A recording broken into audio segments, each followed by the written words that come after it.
ജീവന്റെ അടിസ്ഥാന ആവശ്യങ്ങളിൽ പ്രധാനമാണ് ഭക്ഷണം. കാലാവസ്ഥയ്ക്കും അന്തരീക്ഷത്തിനും യോജിച്ച ഭക്ഷ്യ സംസ്കാരമാണ് കേരളത്തിലുണ്ടായിരുന്നത്. വിദേശ സംസ്കാരത്തെ മാതൃകയാക്കുന്ന മലയാളികളുടെ ഭക്ഷണ രീതിയും ഏറെ മാറിയിരിക്കുന്നു. അമിതമായി മസാല ചേർന്ന ഭക്ഷണങ്ങളും ബേക്കറി, പേസ്ട്രി വിഭവങ്ങളും ഫാസ്റ്റ് ഫുഡും ദൈനംദിന ജീവിതത്തിന്റെ ഭാഗമായി മാറിയപ്പോൾ രോഗങ്ങളും മലയാളികളുടെ സന്തത സഹചാരിയായി. നല്ല ഭക്ഷണം രുചിയുടെ അടിസ്ഥാനത്തിലല്ല നിർണ്ണയിക്കപ്പെടേണ്ടത്, ഭക്ഷണത്തിലെ ഔഷധ ഗുണങ്ങളെ അടിസ്ഥാനപ്പെടുത്തിയാണ്. മനുഷ്യൻ അവന്റെ ദഹനശേഷി അനുസരിച്ച് അമിതമാവാതെയും വിരുദ്ധമാവാതെയും പോഷകാംശമുള്ള ഭക്ഷണ പദാർത്ഥങ്ങളാണ് കഴിക്കേണ്ടത്. ഭക്ഷണക്രമത്തിലെ കൃത്യതയില്ലായ്മയും മോശം ഭക്ഷണവും മൂലം ഹൃദ്രോഗം, പ്രമേഹം, കൊളസ്ട്രോൾ, അസിഡിറ്റി എന്നീ രോഗങ്ങൾ മനുഷ്യനെ പിടികൂടുന്നു. ആരോഗ്യകരമായ ഭക്ഷണ രീതിയെക്കുറിച്ചാണ് ഇന്ന് മൈ ഡോക്ടർ ചർച്ച ചെയ്യുന്നത്. ഈ വിഷയത്തിൽ ഇന്ന് പ്രേക്ഷകരുടെ സംശയങ്ങൾക്ക് മറുപടി പറയാൻ മൈ ഡോക്ടർ അതിഥിയായി എത്തിയിരിക്കുന്നത് കാക്കനാട് സൺറൈസ് ഹോസ്പിറ്റലിലെ ഡോക്ടർ രാജീവ് ജയദേവനാണ്. ഡോക്ടർ, മൈ ഡോക്ടറിലേക്ക് സ്വാഗതം. ഡോക്ടർ, എപ്പോഴും എല്ലാവരും പറയുന്ന, കുട്ടികളും മുതിർന്നവരും അടക്കം എല്ലാവരും പറയുന്ന ഒരു കാര്യമാണ് പച്ചക്കറി വിഭവങ്ങൾ വേണ്ട, ഇല്ലെങ്കിൽ പച്ചക്കറി വേണ്ട. അങ്ങനെ എന്തുകൊണ്ടാണത്? പച്ചക്കറികൾ കഴിക്കാൻ പൊതുവെ ആൾക്കാർക്ക് മടിയാണ്, പ്രത്യേകിച്ചും കുട്ടികളാവുമ്പോൾ. അപ്പോൾ അതിൽ പല കാരണങ്ങളുണ്ട്. അതായത് പച്ചക്കറികൾ ടേസ്റ്റിൽ അത്രയ്ക്ക് ഡ്രമാറ്റിക് ആയിട്ടുള്ള ടേസ്റ്റ് ഒന്നും അവയ്ക്കില്ല. പിന്നെ അവ കൊണ്ടുണ്ടാകുന്ന വിഭവങ്ങൾക്കും പൊതുവെ മറ്റ് നോൺ വെജ് ഐറ്റംസുമായിട്ടും മറ്റ് ഫാസ്റ്റ് ഫുഡ് ഐറ്റംസുമായിട്ട് കമ്പയർ ചെയ്യുമ്പോൾ അതിൻ്റെ ഒരു അട്രാക്ഷൻ കുറവാണ്. അതുകൊണ്ടാണ് പലരും ഈ പച്ചക്കറി ഇഷ്ടമല്ല എന്ന് കുട്ടികൾ പ്രത്യേകിച്ചും പറയാറ്. അപ്പോൾ അത് നല്ലൊരു പ്രവണതയല്ല. കാരണം ടേസ്റ്റ് മാത്രം നോക്കി നമ്മൾ ഭക്ഷണം കഴിക്കാൻ തുടങ്ങിക്കഴിഞ്ഞാൽ എല്ലായ്പ്പോഴും അത് ഒരു പ്രോബ്ലമായിട്ട് മാറും. കാരണം നമുക്ക് ഒരു ബാലൻസ്ഡ് ഡയറ്റിൽ നിന്ന് നമ്മൾ വ്യതിചലിച്ച് കഴിയുമ്പോൾ ലോങ് ടേം ഹെൽത്ത് പ്രോബ്ലംസ്, അതായത് ദീർഘകാലമായിട്ടുള്ള ആരോഗ്യ പ്രശ്നങ്ങൾ നമുക്ക് ഉണ്ടാകാനുള്ള സാധ്യതയുണ്ട്. അപ്പോൾ പച്ചക്കറികൾ നമ്മൾ സ്വാഭാവികമായിട്ടും എല്ലാ ദിവസവും കഴിക്കേണ്ട ഒരു വിഭാഗമാണ്. അത് എങ്ങനെ കഴിക്കാമെന്ന് നമുക്ക് പിന്നീട് ഡിസ്കസ് ചെയ്യാം. ഇപ്പോൾ എങ്ങനെയാണ് അത് കുട്ടികളിൽ ഇപ്പോൾ പച്ചക്കറിയോടൊക്കെ പ്രിയം തോന്നിപ്പിക്കുക? എങ്ങനെയായിരിക്കും? കുട്ടികളിൽ പച്ചക്കറിക്ക് പ്രിയം തോന്നിക്കണമെങ്കിൽ നമ്മൾ വളരെ ഇന്നോവേറ്റീവ് ആയിട്ടുള്ള ചില വളരെ ശ്രദ്ധാപൂർവം ചില പ്രത്യേക കാര്യങ്ങൾ ശ്രദ്ധിച്ചു കഴിഞ്ഞാൽ നമുക്ക് കുട്ടികളിൽ ഈ ഒരു ഇൻട്രസ്റ്റ് വളർത്തിയെടുക്കാൻ സാധിക്കും. ഒരു കുട്ടിയെ വഴക്ക് പറഞ്ഞിട്ട് അതിനെ ഫോഴ്സ് ചെയ്തിട്ട് ഇത് കഴിക്കൂ എന്ന് ഫോഴ്സ് ചെയ്ത് കഴിഞ്ഞാൽ താൽക്കാലികമായി ഭയന്ന് ഈ വ്യക്തി അത് ചെയ്തേക്കും. പക്ഷേ ദീർഘകാലം ആ വ്യക്തി അങ്ങനെ ചെയ്യുകയില്ല. നമ്മൾ അവരോട് ചെയ്യേണ്ടത് അവർക്ക് ഇതിൻ്റെ ഗുണമേന്മ നല്ല രീതിയിൽ പറഞ്ഞ് മനസ്സിലാക്കുകയും അവർക്കതിലൊരു ഇൻട്രസ്റ്റ് ഉണ്ടാക്കിയെടുക്കുകയും ചെയ്യും. ഒരു ഉദാഹരണം പറയാം. എൻ്റെ മോളാണെങ്കിൽ ക്യാരറ്റ് കഴിക്കില്ലായിരുന്നു. അപ്പോൾ ഒരിക്കൽ നമ്മളൊരു റെസ്റ്റോറൻറ്റിൽ പോയപ്പോൾ അവിടുത്തെ ഷെഫ് ഈ ഫ്രൈഡ് റൈസിൻ്റെ മുകളിൽ ക്യാരറ്റ് കൊണ്ട് ഒരു പൂ ഉണ്ടാക്കി വെച്ചിരുന്നു. അപ്പോൾ ഞാൻ അതിലൊരു എതളെടുത്ത് കഴിച്ച് കാണിച്ചു. അപ്പോൾ മോള് അതിൻ്റെ മറ്റൊരു എതളെടുത്ത് കഴിച്ചു. അതിനുശേഷം അവൾക്ക് ക്യാരറ്റിനോട് വലിയ പ്രിയമാണ്. ഇതൊരു വെറും എക്സാമ്പിളാണ്. It's an example of how to generate interest in the child. കുട്ടിക്ക് അതിൽ ഇൻട്രസ്റ്റ് തോന്നിക്കഴിഞ്ഞാൽ, അത് നല്ലതാണെന്ന് തോന്നിക്കഴിഞ്ഞാൽ അവരത് കഴിച്ചുള്ളൂ. പക്ഷെ അവരെ വഴക്ക് പറയുകയോ അവരെ ഫോഴ്സ് ചെയ്യുകയോ ചെയ്യരുത് എന്നുള്ളതാണ് എൻ്റെ ഒരു നിലപാട്. ആധുനിക ഭക്ഷണ രീതിയുടെ കാര്യങ്ങൾ എങ്ങനെയൊക്കെയാണ്?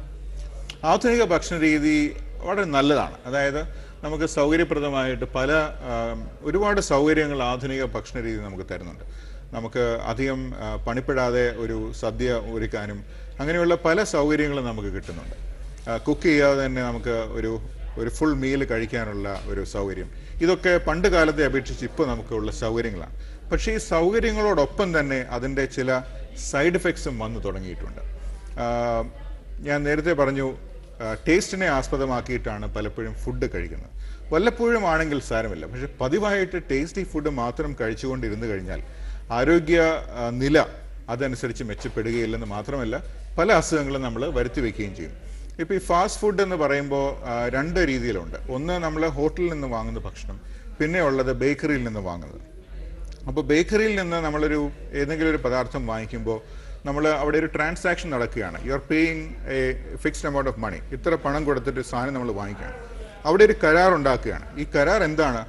ബേക്കറി നമ്മളോട് പറയുന്നു, നിങ്ങൾക്ക് സ്വാദിഷ്ടമായിട്ടുള്ള ഭക്ഷണം ഞങ്ങൾ തരാം, അത് പ്യുവറായിട്ടുള്ള ഭക്ഷണമായിരിക്കും, അതുകൊണ്ട് നിങ്ങൾക്ക് അസുഖം ഉണ്ടാവില്ല, അത് പോയ്സണസ് അല്ല. ഇത്രയും മാത്രമേ അവിടെ കരാറുള്ളൂ. എന്നാൽ നിങ്ങളുടെ ആരോഗ്യനില മെച്ചപ്പെടുത്തും എന്ന് ഒരു ബേക്കറി നമുക്ക് കരാർ തരുന്നില്ല. അത് മനസ്സിലാക്കിക്കൊണ്ട് വേണം നമ്മൾ ബേക്കറിയിൽ നിന്ന് ഭക്ഷണം വാങ്ങിക്കാനായിട്ട്. വാങ്ങിക്കരുതെന്ന് പറയുകയല്ല, പക്ഷേ ആ വാങ്ങിക്കുമ്പോൾ നമ്മൾ ടേസ്റ്റിനെ മാത്രം ആസ്പദമാക്കിയാണ് പലപ്പോഴും ടേസ്റ്റിനെയും കൺവീനിയൻസിനെയും. സൗകര്യത്തെയും സ്വാദിനെയും ആസ്പദമാക്കിയിട്ടാണ് നമ്മൾ പലപ്പോഴും ബേക്കറിയിൽ നിന്ന് സാധനം വാങ്ങിക്കുക. ഒരു കാര്യം നമ്മൾ ഓർക്കേണ്ടത്, ബേക്കറികളിൽ പല പലഹാരങ്ങളും പാകപ്പെടുത്തിയെടുക്കുന്നത് ട്രാൻസ് ഫാറ്റ് അടങ്ങിയിട്ടുള്ള കാര്യങ്ങളിലാണ്. TRANS, trans fat. Trans fat എന്ന് പറഞ്ഞു കഴിഞ്ഞാൽ റൂം ടെമ്പറേച്ചറിൽ കട്ടിയായിട്ടിരിക്കുന്ന ഫാറ്റ്. അതിൻ്റെ പിന്നിൽ ട്രാൻസ് ഫാറ്റ് എന്ന് എഴുതിയിരിക്കുകയില്ല. പ്രോഡക്റ്റ് വായിച്ചു നോക്കിക്കഴിഞ്ഞാൽ അതിൽ പാർഷ്യലി ഹൈഡ്രോജനേറ്റഡ് വെജിറ്റബിൾ ഓയിൽ എന്നായിരിക്കും എഴുതിയിരിക്കുക. അപ്പോൾ നമ്മൾ ഈ വെജിറ്റബിൾ ഓയിൽ എന്ന് കേൾക്കുമ്പോൾ ഇത് വെജിറ്റബിൾ അല്ലേ, അത് നല്ല കാര്യമാണല്ലോ എന്നായിരിക്കും നമ്മൾ സാധാരണ ആലോചിക്കുക. പക്ഷേ be very careful with partially hydrogenated vegetable oil. കാരണം ഈ പാർഷ്യലി ഹൈഡ്രോജനേറ്റഡ് വെജിറ്റബിൾ ഓയിൽ വാസ്തവത്തിൽ ലോകത്തിലെ ഏറ്റവും മോശപ്പെട്ട ഓയിലുകളിൽ പെടുന്നതാണ്. It can directly cause heart disease. ഈ കാരണം കൊണ്ടാണ് ന്യൂയോർക്ക് സിറ്റിയിലും ഡെൻമാർക്കിലും മറ്റ് പല രാജ്യങ്ങളിലും സിറ്റികളിലും തന്നെ ഇത് നിരോധിച്ചിട്ടുണ്ട്. നമ്മുടെ നാട്ടിൽ ട്രാൻസ് ഫാറ്റിനെ പറ്റി കേട്ടറിവ് തന്നെ കുറവാണ്.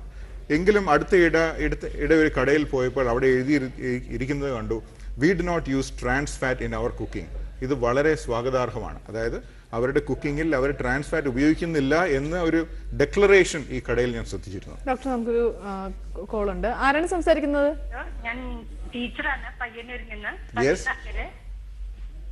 ഹലോ, യെസ് പറഞ്ഞോളൂ. എനിക്ക് അസിഡിറ്റി ഉണ്ട്. ഞാൻ ഭക്ഷണം വെജിറ്റേറിയൻ ആണ്. അപ്പോഴ് വെജിറ്റേറിയൻ കഴിക്കുമ്പോൾ ഈ പച്ചക്കറിയൊന്നും അത്ര സേഫ് അല്ല സർ. യെസ്. അപ്പോ ഇതിന് ഭക്ഷണം വളരെ കുറവാണ്. അതിന് അപ്പം എനിക്ക് അതേമാതിരി കൊളസ്ട്രോൾ വന്നു, ഒന്നും കഴിക്കാതെ തന്നെ. 51 ഏജ് ആയി. ഞാൻ +2 ടീച്ചറാണ്. അപ്പൊ ഈ കൊളസ്ട്രോൾ വന്നതിന് ഞാനിപ്പം സിമോഫിക്സ് നൈറ്റിലൊന്ന് കഴിക്കുന്നുണ്ട്. അസിഡിറ്റിക്ക് അസിബാൻ 40 രാവിലെ കഴിക്കാം. ഒരു 8 വർഷമായി ഞാൻ ഈ അസിബാൻ കണ്ടിന്യൂ ചെയ്യുന്നു. വളരെ എന്താണ് സ്ട്രിക്റ്റ് ആയിട്ട് ഭക്ഷണം ഫോളോ ചെയ്യുന്ന വ്യക്തിയാണ് ഞാൻ. എന്നിട്ടും ഇതിനിപ്പോ എന്താ ഞാനപ്പോ ഇതിന്റെ ഇടയ്ക്ക് ഒരു റേഡിയോയില് ടിവിയിൽ കേട്ടു, പാല് 5 whites are for the cancer എന്ന് കേട്ടു. പാല് ഈ ക്യാൻസറിന് ആളാണ്. എന്റെ വയറ്റിനാണെങ്കിൽ എനിക്ക് പാലാണ് കുറച്ച് ബെറ്റർ. അപ്പൊ ഈ നല്ല ഫുഡ് ഏതാ വരിക സാറേ? അപ്പോൾ ഈ ചോദ്യത്തിന് പല ഘട്ടങ്ങളുണ്ട്. ഘട്ടം ഘട്ടമായിട്ട് ഞാൻ ഉത്തരം തരാം. ആദ്യം പറഞ്ഞു പച്ചക്കറി സേഫ് അല്ല എന്ന്. പറഞ്ഞതിൽ അല്പം വാസ്തവമില്ലാതില്ല. കാരണം നമ്മളിപ്പോൾ കമ്പോളത്തിൽ വാങ്ങിക്കുന്ന പല പച്ചക്കറികളിലും പല ഇൻസെക്ടിസൈഡും കലർന്നിരിക്കുന്നതായിട്ട് പഠനങ്ങൾ തെളിയിച്ചിട്ടുണ്ട്. ഇൻസെക്ടിസൈഡും കെമിക്കൽസും അടങ്ങിയിട്ടുള്ള പച്ചക്കറികൾ കഴിക്കുന്നത് ഒരു വിധത്തിലും നമുക്ക് ഗുണം ചെയ്യുകയില്ല. അപ്പോൾ നമ്മൾ വാങ്ങിക്കുന്ന സോഴ്സ്, ഇത് ഏത് സ്രോതസ്സിൽ നിന്നാണ് ഈ പച്ചക്കറി വരുന്നതെന്ന് നമ്മൾ കടക്കാരനോട് വിശ്വസിക്കാവുന്ന ആളാണെങ്കിൽ അദ്ദേഹത്തോട് ചോദിച്ചു കഴിഞ്ഞാൽ അവർ സാധാരണ പറയും ഇത് പുറത്തുനിന്ന് വരുന്നതാണ്, അല്ലെങ്കിൽ എനിക്ക് അറിയാവുന്ന സ്ഥലത്തു നിന്നാണെന്ന് അവർ പറയുന്നിരിക്കും. അപ്പോൾ വിശ്വസിക്കാവുന്ന ഒരു സ്രോതസ്സിൽ നിന്നാണ് ഈ പച്ചക്കറി വരുന്നതെങ്കിൽ അത് സേഫായിട്ട് നമുക്ക് കഴിക്കാൻ സാധിക്കും. പിന്നെ എടുത്തു പറയാനുള്ളത് വീടുകളിലെ പച്ചക്കറി കൃഷിയാണ്. പച്ചക്കറി കൃഷി എന്ന് കേൾക്കുമ്പോൾ സാധാരണ നമ്മൾ 1-2 ഏക്കർ പുരയിടത്തിൽ നടത്തുന്ന പച്ചക്കറി കൃഷി എന്നാണ് നമ്മളുടെ മനസ്സിൽ വരിക. ഇപ്പോൾ സ്ഥിതി മാറിയിരിക്കുന്നു. ഫോർ എക്സാമ്പിൾ, ഞാൻ സിറ്റിയുടെ നടുക്കാണ് എറണാകുളം സിറ്റിയുടെ നടുക്ക് വളരെ ചെറിയൊരു വീട്ടിലാണ് താമസിക്കുന്നത്. പക്ഷേ വീടിൻ്റെ ടെറസിൽ ഞാനും വൈഫും മകളും എല്ലാവരും ചേർന്ന് ചെറിയ തോതിൽ പച്ചക്കറി കൃഷി തുടങ്ങിയിട്ടുണ്ട്. നമ്മുടെ സംസ്ഥാന ഹോർട്ടിക്കൾച്ചറൽ സൊസൈറ്റി വളരെ മിതമായിട്ടുള്ള നിരക്കിൽ നമുക്ക് പച്ചക്കറി വളർത്തുവാനുള്ള എല്ലാ സാമഗ്രികളും ഇൻക്ലൂഡിങ് ഗ്രോ ബാഗ്സ്, അത് വെക്കാനുള്ള തൈ, അതിൽ നട്ട് തന്നെ അവർ നമുക്ക് തന്ന് അയക്കാറുണ്ട്. വളരെ ചെറിയ റേറ്റിലേ ഉള്ളൂ. ഇവ ദേ ആർ സോ ഈസി. അതായത് അവയ്ക്ക് വെള്ളം ഒഴിച്ചാൽ മാത്രം മതി. ഫ്ലാറ്റിൽ ജീവിക്കുന്ന വ്യക്തികളാണെങ്കിലും 5-6 ബാഗ് ഉണ്ടെങ്കിൽ തന്നെ നമുക്ക് അത്യാവശ്യം 2-3 കറിക്ക് ആവശ്യമായിട്ടുള്ള ശുദ്ധമായിട്ടുള്ള പച്ചക്കറികൾ ഇതിൽ നിന്ന് നമുക്ക് ഉണ്ടാക്കാവുന്നതാണ്. ഞങ്ങളുടെ വീട്ടിലിപ്പോൾ വഴുതനങ്ങയുണ്ട്, വെണ്ടയ്ക്കയുണ്ട്, ബാക്കി പല വെജിറ്റബിൾസും, പച്ചമുളക്, ഇങ്ങനെയുള്ള പല പച്ചക്കറികളും വീട്ടിലുണ്ടായി നിൽക്കുന്നുണ്ട്. അപ്പോൾ വീട്ടിൽ ചെല്ലുമ്പോൾ നമുക്ക് സന്തോഷമാണ്, നമ്മൾ ഉണ്ടാക്കിയ പച്ചക്കറികളാണ്. പിന്നെ രണ്ടാമത്, നേരത്തെ ഒരു ചോദ്യം വന്നു, കുട്ടികൾക്ക് എങ്ങനെ പച്ചക്കറി കഴിക്കാൻ സാധിക്കുമെന്നുള്ളത്. എനിക്ക് കുട്ടിയായിരുന്നപ്പോൾ പച്ചക്കറി കഴിക്കാൻ ഇഷ്ടമല്ലായിരുന്നു. പക്ഷേ എനിക്ക് കൃഷിയിൽ താല്പര്യമുള്ളതുകൊണ്ടാണ്, ആ താല്പര്യത്തിൽ നിന്നാണ് എനിക്ക് ഈ പച്ചക്കറിയോട് ഇൻട്രസ്റ്റ് ഉണ്ടായി വന്നത്. അപ്പോൾ ഞാൻ സ്വന്തമായിട്ട് പല സ്ഥലങ്ങളിലും കൃഷി ചെയ്യുമായിരുന്നു. അപ്പോൾ അങ്ങനെ കൃഷി ചെയ്തുണ്ടാക്കുന്ന പച്ചക്കറികൾ ഒരുപാട് ആനന്ദം നമുക്ക് തരികയും അതോടൊപ്പം തന്നെ ആരോഗ്യം നമുക്ക് തരികയും ചെയ്യും. അത് ആദ്യത്തെ ചോദ്യം. രണ്ടാമത്തെ ചോദ്യം പറഞ്ഞത് ഈ ദീർഘകാലമായിട്ട് ഈ ടാബ്ലറ്റ്സ് കഴിക്കുന്നു എന്നുള്ളതാണ്. അപ്പോൾ കൊളസ്ട്രോൾ ശരീരത്തിൽ ഉണ്ടാകുന്നത് ലിവറിൽ നിന്നാണ്. അപ്പോൾ ലിവറിൽ ഉണ്ടാകുന്ന ഒരു എൻസൈമാണ് ഈ കൊളസ്ട്രോൾ ഉണ്ടാക്കുന്നത്. ഭക്ഷണം കഴിക്കുന്ന, നമ്മൾ ഉള്ളിലേക്ക് എടുക്കുന്ന പല ഭക്ഷണങ്ങളിൽ നിന്നാണ് ഈ കൊളസ്ട്രോൾ ഉണ്ടാക്കിയെടുക്കുന്നത്. ഈ എൻസൈമിൻ്റെ അളവിനെ അല്ലെങ്കിൽ പ്രവർത്തനത്തിനെ ബാധിക്കുന്ന ഒരു ടാബ്ലറ്റാണ് ഇപ്പോൾ താങ്കൾ കഴിച്ചുകൊണ്ടിരിക്കുന്നത്.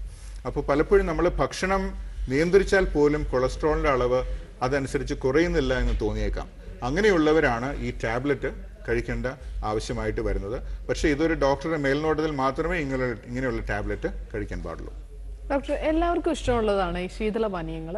ശീതളപാനീയങ്ങൾ എത്രത്തോളം നല്ലതാണ്, അല്ലെങ്കിൽ അതിന്റെ ദൂഷ്യവശങ്ങൾ എന്തൊക്കെയാണ്? ശീതളപാനീയങ്ങൾ എന്ന് പറയുന്നത് വളരെ ഡീപ്പായിട്ടുള്ള ഒരു സബ്ജക്റ്റാണ്, വളരെ ഗഹനമായിട്ടുള്ള വിഷയമാണ്. കാരണം ഞാൻ പറയാം, ഇതിനെ നമുക്ക് രണ്ടായിട്ട് തരംതിരിക്കാം. ഒന്ന് ഫ്രൂട്ട് ജ്യൂസസ്, അതായത് ഫ്രൂട്ട് വേഴ്സസ് ഫ്രൂട്ട് ജ്യൂസസ്. ചോദിച്ചേക്കാം, ഫ്രൂട്ട് ആണോ ഫ്രൂട്ട് ജ്യൂസ് ആണോ നല്ലതെന്ന്.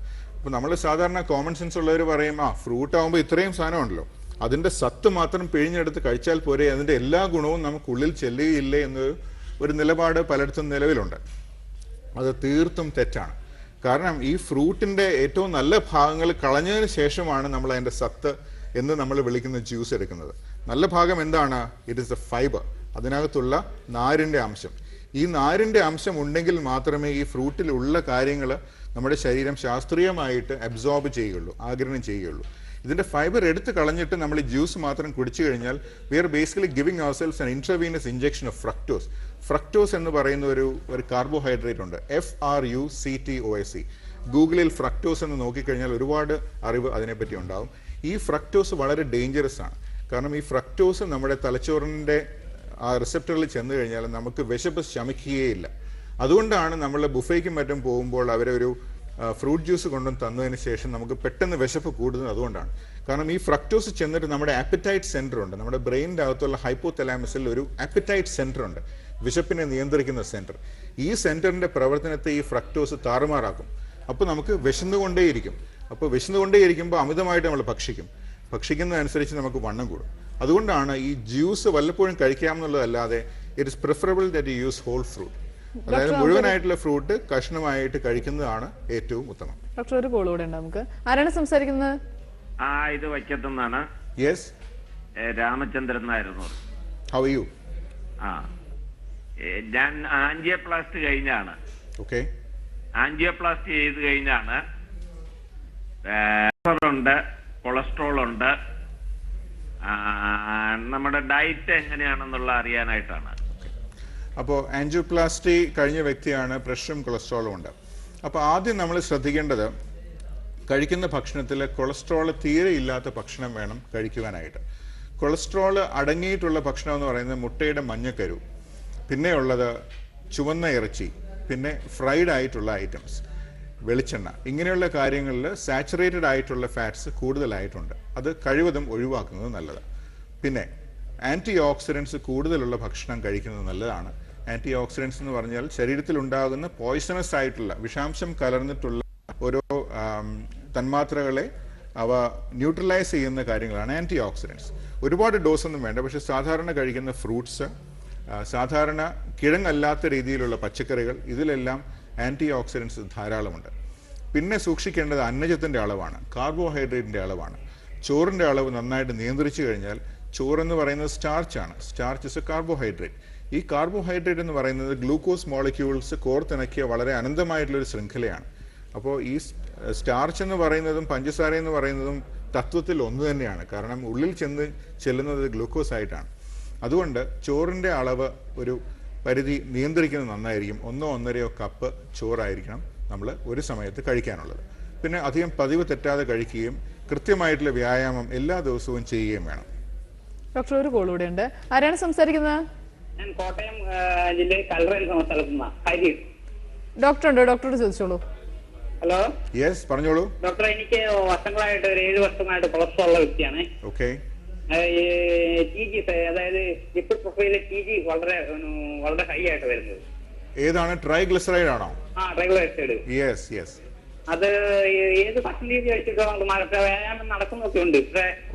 നോർമൽ ആവുന്നില്ല. ഗുളിക ഇപ്പോഴും ഇംഗ്ലീഷ് മരുന്നിലാണ് ഇപ്പം നമ്മൾ നടക്കുന്നത്. ശരി. പക്ഷെ എന്ത് ചെയ്തിട്ടും അങ്ങോട്ട് എന്ത് ഭക്ഷണം കഴിച്ചെന്ന് പറഞ്ഞാലും അത് അങ്ങോട്ട് കുറയുന്നില്ല. ഓക്കെ. അപ്പൊ ട്രൈഗ്ലിസറൈഡ് എങ്ങനെ കുറയ്ക്കണം എന്നുള്ളതാണ് ചോദ്യം. അതെ അതെ. ഇപ്പോഴത്തെ അളവ് എത്രയാണ്? അത്രയും വരുന്നുണ്ട്. അപ്പൊ കൂടുതലാണ്. ഓക്കെ. അപ്പൊ ട്രൈഗ്ലിസറൈഡ് നമ്മുടെ ശരീരത്തിൽ ഉണ്ടാകുന്നത് എങ്ങനെയാണെന്ന് ഞാൻ പറഞ്ഞുതരാം. ട്രൈഗ്ലിസറൈഡ് എന്ന് പറയുന്നത് ഒരു കെട്ടിടം നിർമ്മിച്ചിരിക്കുന്ന ഇഷ്ടികയാണെങ്കിൽ ആ ഓരോ ഇഷ്ടികയുമാണ് ഈ ട്രൈഗ്ലിസറൈഡ്. ഈ ഫാറ്റ് ആകുന്ന, ശരീരത്തിലെ ദുർമേധസ്സാകുന്ന ഫാറ്റ്, ആ കെട്ടിടത്തെ നിർമ്മിച്ചിരിക്കുന്ന ഓരോ ഇഷ്ടികയാണ് ഈ ട്രൈഗ്ലിസറൈഡ്. അപ്പോൾ ഈ ട്രൈഗ്ലിസറൈഡ് ഉണ്ടായി വരുന്നത് നമ്മൾ കൊഴുപ്പ് കഴിക്കുന്നതുകൊണ്ട് മാത്രമല്ല. കൊഴുപ്പിൽ നിന്നും ഈ ട്രൈഗ്ലിസറൈഡ് ഉണ്ടാകുന്നുണ്ടെങ്കിലും അന്നജത്തിൽ നിന്നുമാണ് നമ്മുടെ ശരീരം ഭൂരിഭാഗം ട്രൈഗ്ലിസറൈഡും ഉണ്ടാക്കുന്നത്. അതുകൊണ്ട് കാർബോഹൈഡ്രേറ്റിന്റെ അളവ് കുറയ്ക്കുന്നത് നന്നായിരിക്കും. പിന്നെ ഗൂഗിൾ ചെയ്യേണ്ട മറ്റൊരു കാര്യം ഗ്ലൈസീമിക് ഇൻഡെക്സ്. ഇപ്പോൾ ഈ പരിപാടിയിൽ സമയക്കുറവുള്ളതുകൊണ്ട് ഞാൻ പറയുകയാണ്. Glycaemic index, GLYCEMIC index, GI എന്ന് ഷോർട്ടായിട്ട് പറയും. ലോകത്തിൽ പലതരത്തിലുള്ള അന്നജങ്ങളുണ്ട്, കാർബോഹൈഡ്രേറ്റ്സ് ഉണ്ട്. പക്ഷെ ഓരോന്നിൻ്റെയും ക്വാളിറ്റിയും ക്യാരക്ടേഴ്സും വ്യത്യാസമുണ്ട്. ഈ അന്നജം ഉള്ളിൽ ചെന്ന് കഴിഞ്ഞാൽ എത്ര പെട്ടെന്നാണ് അതിനെ ഗ്ലൂക്കോസ് ആയിട്ട് ശരീരം മാറ്റി രക്തത്തിൻ്റെ അളവ് ഉയരുന്നതിൻ്റെ തോത്, ഇതിനെ അളക്കുന്ന ഒരു റേഷ്യോ ആണ് ഗ്ലൈസീമിക് ഇൻഡെക്സ്. ഓരോ അന്നജത്തിനും ഓരോ ഗ്ലൈസീമിക് ഇൻഡെക്സ് ആണ്. ഉദാഹരണത്തിന് ബാസ്മതി അരി ആണെങ്കിൽ ഗ്ലൈസീമിക് ഇൻഡെക്സ് ഏകദേശം 60 ആണ്. പക്ഷേ പച്ചരി ആണെങ്കിൽ അത് 80, 87, 90 വരെ വരും. കൂടുന്നതനുസരിച്ച് അത് ക്വാളിറ്റി മോശമാവുകയാണ്. ക്വാളിറ്റി എന്ന് ഞാൻ ഉദ്ദേശിക്കുന്നത് ആരോഗ്യപരമായിട്ടുള്ള വിഷയത്തിൽ. അപ്പോൾ ഗ്ലൈസീമിക് ഇൻഡെക്സ് കുറഞ്ഞിട്ടുള്ള കാർബോഹൈഡ്രേറ്റ്സ് തിരഞ്ഞ് പിടിച്ച് അത് കഴിക്കുന്നത് പലപ്പോഴും ഇതിന് ഗുണം ചെയ്യും. പിന്നെ തേങ്ങയുടെ ഉപയോഗം അധികമുണ്ടെങ്കിൽ അത് കുറയ്ക്കുന്നത് നല്ലത്. ഈ 2 കാര്യങ്ങൾ ചെയ്തു കഴിഞ്ഞാൽ ട്രൈഗ്ലിസറൈഡിന്റെ അളവ് നന്നായിട്ട് കുറഞ്ഞു വരും. കൊഴുപ്പിന്റെ അളവ് കുറയ്ക്കണമെന്നുള്ളത് ഞാൻ പറയാതെ തന്നെ എല്ലാവർക്കും അറിയാവുന്ന കാര്യമാണ്. ഓയിലിന്റെ ഉപയോഗം കുറയ്ക്കണം, അത് എല്ലാവർക്കും അറിയാവുന്ന കാര്യമാണ്. പക്ഷേ പൊതുവെ അറിയപ്പെടാത്ത കാര്യം ഇതാണ്: carbohydrates are what produce a lot of triglycerides in the body. Doctor, നമുക്കൊരു ഇടവേള എടുക്കേണ്ടതുണ്ട്. മൈ ഡോക്ടർ, ഒരു ഇടവേള.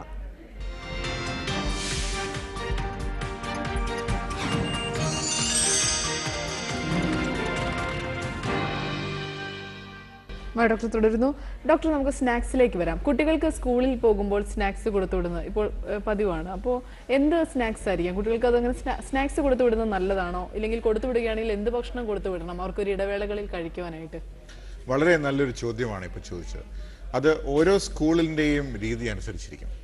ചില സ്കൂളുകളിൽ കുട്ടികൾ ഉച്ചഭക്ഷണം കൊണ്ടുചെല്ലണമെന്നുണ്ട്. മിക്ക സ്കൂളുകളിലും വെജിറ്റേറിയൻ ഭക്ഷണമേ അവർ സമ്മതിക്കുകയുള്ളൂ. ചില സ്കൂളുകളാണെങ്കിൽ ഉച്ച സമയത്ത് കുട്ടി തിരിച്ച് വീട്ടിൽ വരുന്ന അവസ്ഥയുണ്ട്. ചിലരാണെങ്കിൽ വൈകുന്നേരം വരെ ഇരിക്കും. ചില സ്കൂളുകൾ രാവിലെ 7 മണിക്ക് തുടങ്ങും, ചിലർ 9:30. അപ്പോൾ അങ്ങനെയുള്ള സ്കൂളിൻ്റെ ആ ഒരു പതിവ് അനുസരിച്ചിട്ട് വേണം നമ്മൾ തീരുമാനിക്കാനായിട്ട്.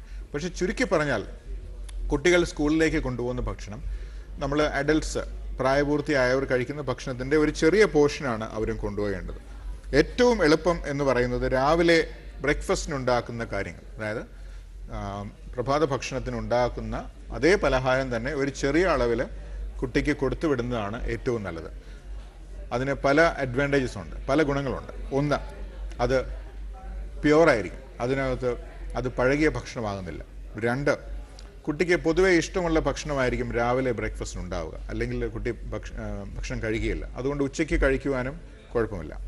3, ഈ ഭക്ഷണം പാകപ്പെടുത്താൻ ഉണ്ടാകുന്ന ചിലവ്. നമ്മളിപ്പോൾ ഇന്ത്യയിലെ മൊത്തം കണക്കെടുത്ത് നോക്കിയാൽ we are facing double digit inflation. എന്ന് വെച്ചാൽ ഭക്ഷണ പദാർത്ഥങ്ങളുടെയും മറ്റ് എല്ലാ അവശ്യ പദാർത്ഥങ്ങളുടെയും വില വളരെ പെട്ടെന്ന് ഇങ്ങനെ ഉയർന്നുകൊണ്ടിരിക്കുകയാണ്. അതേസമയം നമ്മുടെ വരുമാനം അതനുസരിച്ച് കൂടുന്നതുമില്ല. ഇങ്ങനെയൊരു സാഹചര്യത്തിൽ നമ്മൾ പലപ്പോഴും ഈ സ്നാക്സ് കടയിൽ പോയി വാങ്ങിക്കാൻ തുടങ്ങിക്കഴിഞ്ഞാൽ ഈ സ്നാക്സിൻ്റെ വില വളരെ പെട്ടെന്ന് കൂടും. നമുക്ക് താങ്ങാൻ പറ്റാവുന്ന വില ആകണമെന്നില്ല. അതുകൊണ്ട് തന്നെ നമ്മൾ പല ഭക്ഷണങ്ങളും വീട്ടിൽ തന്നെ ഉണ്ടാക്കി മക്കൾക്ക് പതിവായിട്ട് കൊടുക്കുന്ന ഭക്ഷണം മക്കൾക്ക് വീട്ടിൽ തന്നെ ഉണ്ടാക്കി കൊടുത്തുവിടുന്നതാണ് എല്ലാം കൊണ്ടും നല്ലത്. പിന്നെ കുറച്ച് ഉദാഹരണങ്ങൾ പറയണമെങ്കിൽ ചപ്പാത്തി നമുക്ക് മനോഹരമായിട്ടുള്ള റോൾസ് ആക്കി അതിനകത്ത് വെജിറ്റബിൾസ് ഫില്ല് ചെയ്ത് കൊടുത്തുവിടാം. അതിനെ വളരെ അട്രാക്റ്റീവായിട്ട് പാക്ക് ചെയ്യാൻ ശ്രമിച്ചു കഴിഞ്ഞാൽ കുട്ടികൾ അത് കഴിക്കാൻ കൂടുതൽ താല്പര്യം അതിൽ കാണിച്ചു തരികയും. അതുപോലെ തന്നെ വെജിറ്റബിൾസ് കുട്ടികൾക്ക് ഷേപ്സ് വളരെ ഇഷ്ടമാണ്. നേരത്തെ ഞാൻ പറഞ്ഞു, എൻ്റെ മോള് ഒരു ക്യാരറ്റിൻ്റെ പൂ കണ്ട് അതിൽ ആകൃഷ്ടയായി അത് കഴിക്കാൻ താല്പര്യം കാണിച്ചു. കുട്ടികൾ അങ്ങനെയാണ്. എല്ലാ രാജ്യങ്ങളിലും കുട്ടികൾക്ക് ഷേപ്സ് ഇഷ്ടമാണ്. പല ഷേപ്പുകളിൽ ഈ ഫ്രൂട്ട്സും വെജിറ്റബിൾസും മുറിക്കാനുള്ള ഉപാധികൾ തന്നെ, കുക്കി കട്ടേഴ്സ് തന്നെ ഇപ്പോൾ ലഭ്യമാണ്. നമ്മൾക്ക് വലിയ കലാവിരുതൊന്നും ഇല്ലെങ്കിൽ തന്നെ നമുക്ക് ഭംഗിയായിട്ട് ഇതൊക്കെ ഷേപ്പ് ചെയ്ത് മുറിച്ച്, തൈര് സാദമാണെങ്കിൽ തൈര് സാദത്തിനകത്ത് ഒരു ക്യാരറ്റ് കൊണ്ടൊരു ഷേപ്പൊക്കെ വരച്ച് മുറിച്ച് ഇട്ട് കഴിഞ്ഞാൽ കുട്ടി അത് വളരെ താല്പര്യത്തോടെ കഴിച്ചിരിക്കും. അപ്പോൾ ഇങ്ങനെയുള്ള കാര്യങ്ങളാണ് നമ്മൾ ശ്രദ്ധിക്കേണ്ടത്. കടയിൽ നിന്നും വാങ്ങിക്കുന്ന സ്നാക്സ് എല്ലാ ദിവസവും കൊടുത്തുവിടുന്നത് നല്ലൊരു കാര്യമല്ല. പ്രത്യേകിച്ചും പൊട്ടാറ്റോ ചിപ്സ്, അങ്ങനെയുള്ള ഡീപ്പ് ഫ്രൈഡ് ആയിട്ടുള്ള ഐറ്റംസ് വല്ലപ്പോഴും ഒരു ട്രീറ്റിന് കൊടുക്കാമെന്നുള്ളതല്ലാതെ പതിവായിട്ട് ഉപയോഗിക്കുന്നില്ലെന്ന് കുട്ടികളെ കാര്യകാരണ സഹിതം പറഞ്ഞ് മനസ്സിലാക്കേണ്ടതാണ്. ഡോക്ടർ, നമ്മൾ അതുപോലെ തന്നെ വളരെ ഡീപ്പായിട്ട് ചർച്ച ചെയ്യേണ്ട വേറൊരു കാര്യമാണ് നമ്മളുടെ കൂട്ടുകെട്ടും ഭക്ഷണ രീതിയും.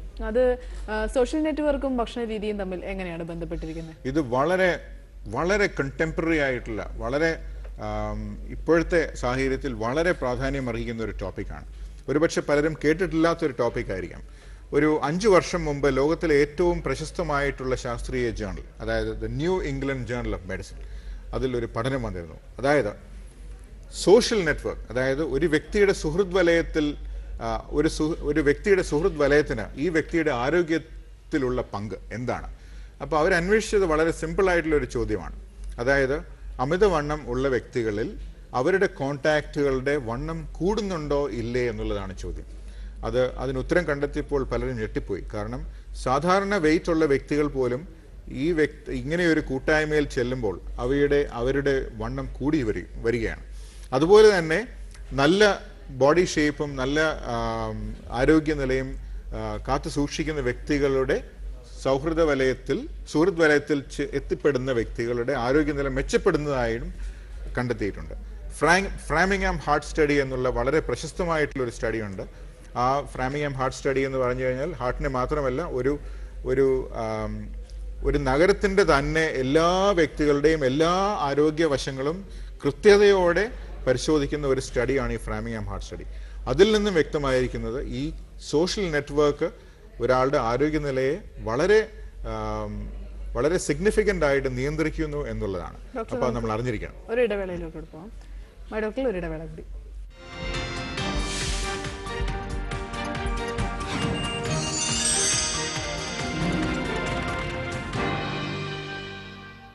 ഡോക്ടർ തുടരുന്നു.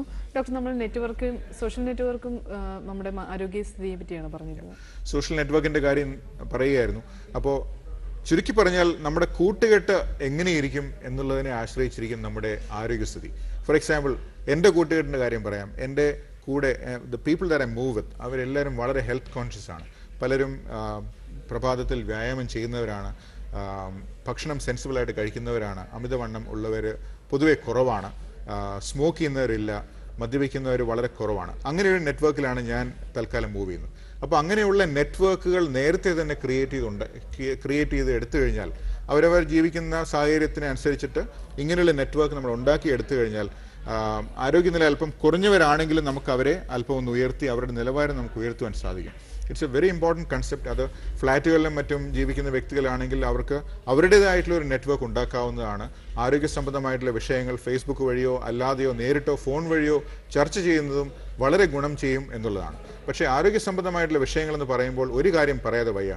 നമ്മുടെ പല നെറ്റ്വർക്കുകളിലും മാഗസിനുകളിലും ഇന്റർനെറ്റിലും മറ്റുമൊക്കെ തെറ്റായിട്ടുള്ള ഒരുപാട് വിഷയങ്ങൾ, പ്രത്യേകിച്ചും ആരോഗ്യ സംബന്ധമായിട്ടുള്ള വിഷയങ്ങൾ, ഇത് ചെയ്താൽ ക്യാൻസർ വരും, അത് ചെയ്താൽ ക്യാൻസർ വരില്ല, ഈ ജ്യൂസ് കുടിച്ചാൽ ഷുഗർ നേരെയാവും, ഇങ്ങനെയുള്ള പല മിഥ്യകളും പരക്കുന്ന ഒരു സാഹചര്യത്തിലാണ് നമ്മൾ ജീവിക്കുന്നത്.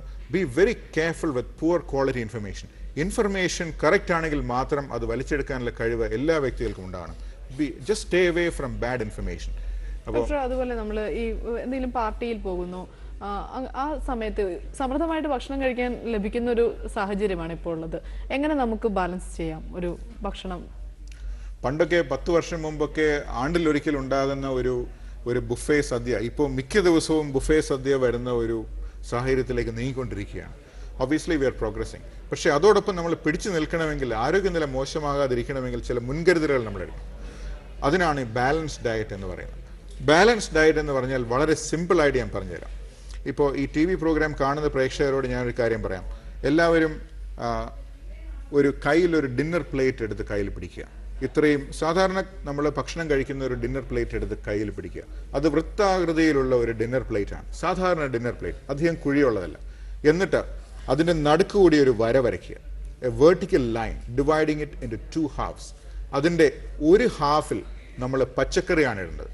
പച്ചക്കറി എന്ന് ഉദ്ദേശിക്കുന്നത് പച്ചക്കറി അല്ലാതെ കിഴങ്ങ് കറിയല്ല. കിഴങ്ങല്ലാത്ത പച്ചക്കറികൾ അതിൻ്റെ ഒരു പകുതിയിൽ വിളമ്പുക. എന്നിട്ട് മറ്റേ പകുതി രണ്ടായിട്ട് ഡിവൈഡ് ചെയ്യുക. Draw A line across the other half. അപ്പോൾ അതിന് മുകളിലൊരു ക്വാർട്ടറുണ്ട്, താഴെ ഒരു ക്വാർട്ടറുണ്ട്. മുകളിലുള്ള ക്വാർട്ടറിൽ നമ്മൾ ചോറോ അല്ലെങ്കിൽ ഉപ്പുമാവോ പുട്ടോ അല്ലെങ്കിൽ ഇഡ്ഡലിയോ ഏതെങ്കിലും ഒരു കാർബോഹൈഡ്രേറ്റ് നമുക്ക് ഇടാവുന്നതാണ്. പിന്നെ താഴത്തെ ആ ഒരു ക്വാർട്ടറിലാണ് പ്രോട്ടീൻ. പ്രോട്ടീൻ എന്ന് പറഞ്ഞാൽ മുട്ടയുടെ വെള്ള, അല്ലെങ്കിൽ നമുക്ക് ചന, കടല, അങ്ങനെയുള്ള കാര്യങ്ങൾ, അല്ലെങ്കിൽ ഒരു ചെറിയ കഷ്ണം മീൻ, അല്ലെങ്കിൽ ഒരു ചെറിയ കഷ്ണം മീറ്റ്.